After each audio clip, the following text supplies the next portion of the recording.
और क्या कहना चाहेंगे इस महायुति की नई बनी सरकार को लेकर? बहन जी ने पीसी लेकर प्रेस कॉन्फ्रेंस लेकर सारे देश के लोगों के सामने ये उजागर कर दिया कि हमारे देश में लोकतंत्र की हत्या हो रही है। और आज मैं नहीं, ये तो इस महाराष्ट्र के सारे जो छोटे बड़े सामाजिक संगठन, राजकीय संगठन सारे चिल्ला रहे हैं कि इस बार किस तरीके का इलेक्शन इस महाराष्ट्र की भूमि के अंदर हुआ कि जहां उनके 100 वोट पिछले इलेक्शन में आते थे, हमारे कार्यकर्ता थे, वहां पर हमें 0 मिल रहा है।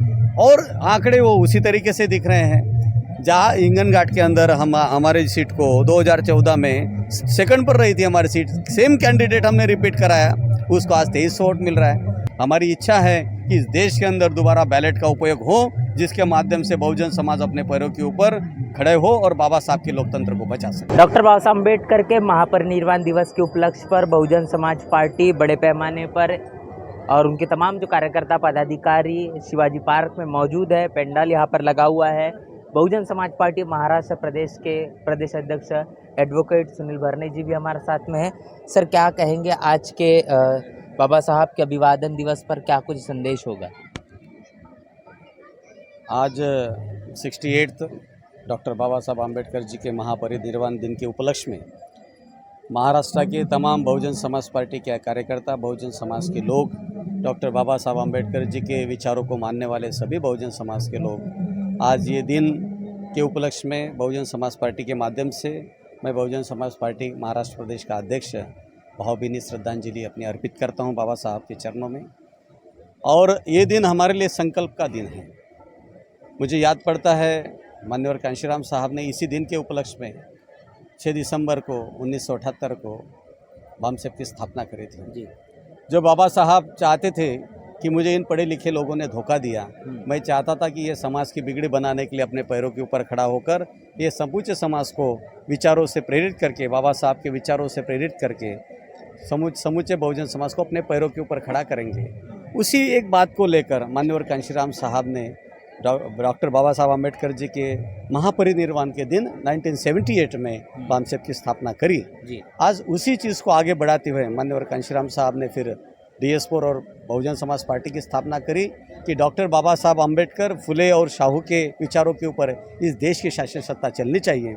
माननीय साहब कई हद तक सफल हुए, एक बार नहीं तो 4-4 बार इस देश के सबसे बड़े सूबे में परम आदरणीय बहन जी के नेतृत्व में सरकार बनी और लोक कल्याणकारी कार्य वहाँ पर हुए जी।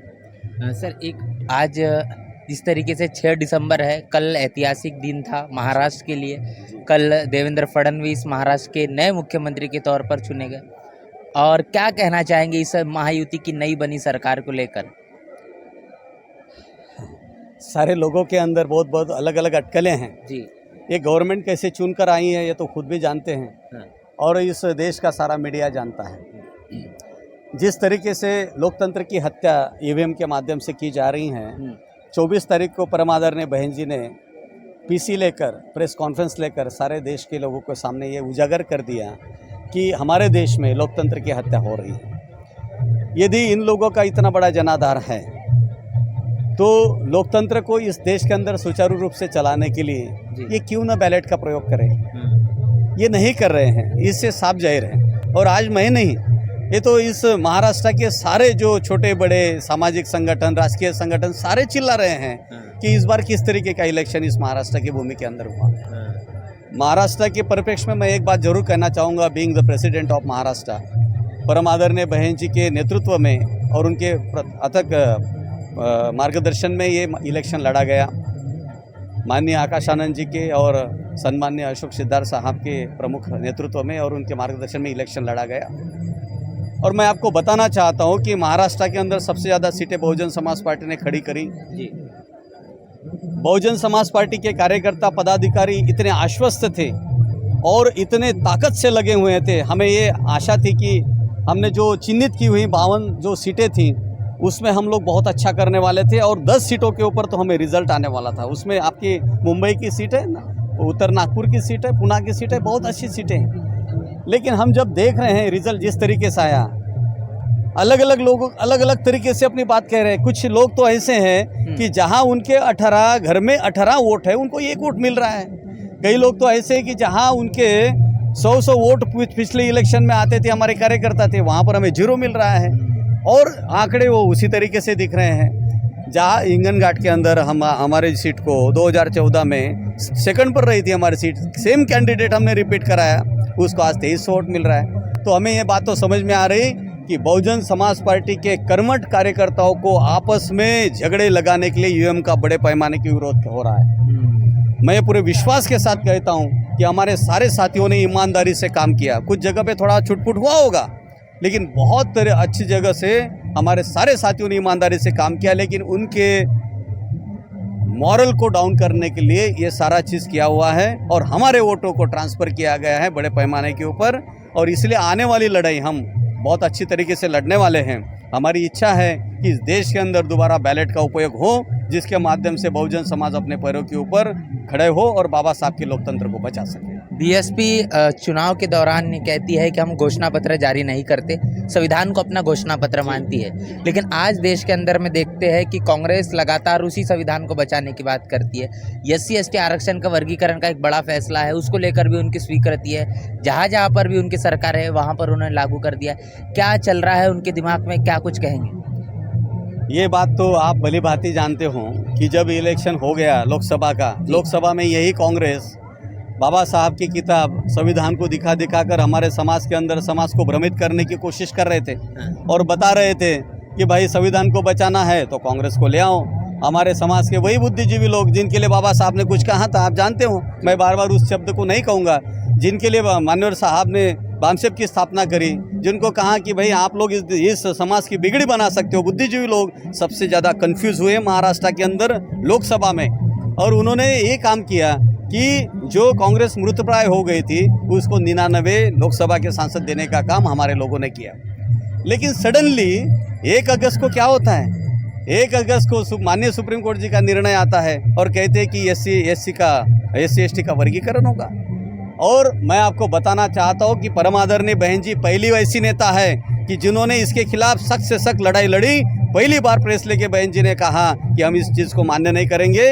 आप यदि बहुजन समाज की हिमायती बनते हो तो आप पार्लियामेंट के अंदर इसके खिलाफ विधेयक लाइए और इसको 9वीं सूची में डालिए, जिससे हमारे अधिकार सुरक्षित हो।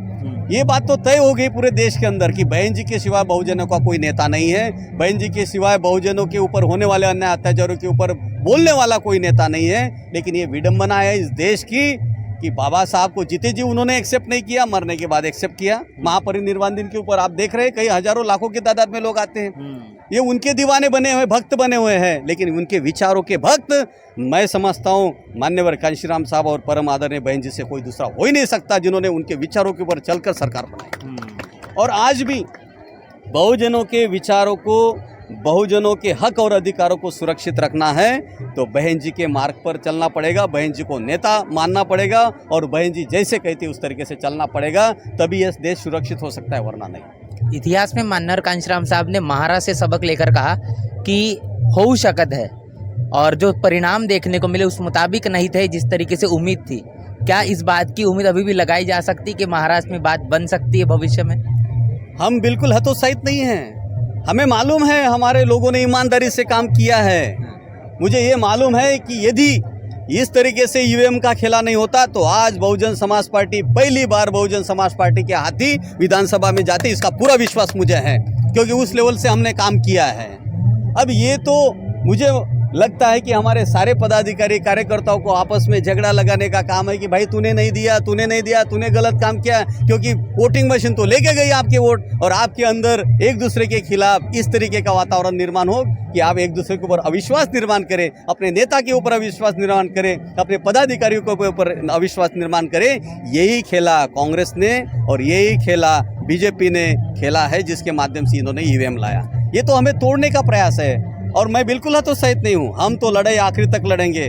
मैं परम आदरणीय बहन जी का, हम लोग सच्चे सिपाही हैं जो आप लोगों को दिख रहे हैं। और जब हमारी नेता तटस्थ हैं, 24 तारीख को आके कहती कि ये क्या हुआ हमें मालूम है, हमें किस बात की डर की ये है। हम अपना संगठन मजबूत करेंगे, अपने लोगों को उत्साहित करेंगे, अपने लोगों के सामने बाबा साहब की सच्ची नीति को, मान्यवर साहब और बहन जी की सच्ची तस्वीर को हम लोगों के सामने रखेंगे और आगे की लड़ाई लड़ेंगे। अगली क्या रणनीति सर? चुनाव तो हो चुका है, बहुजन समाज पार्टी कहती है कि हम सामाजिक परिवर्तन, आर्थिक मुक्ति का आंदोलन जो है वो निरंतर जारी रखेंगे, तो अब अगली रणनीति क्या है? किस तरीके से बसपा का प्रदेश में काम होगा? हमारी अगली रणनीति ये है मान्यवर साहब ने जिस तरीके से महाराष्ट्र के अंदर तमाम बहुजन समाज को इकट्ठा करने के लिए कैडराइजेशन प्रोसेस का काम हाथ में लिया था, उसी तरीके से हमने जैसे ही हमारे हाथ में परम आदरणीय बहन जी ने सत्ता दी महाराष्ट्र की, हमने 700 से ज़्यादा कैडर लिए।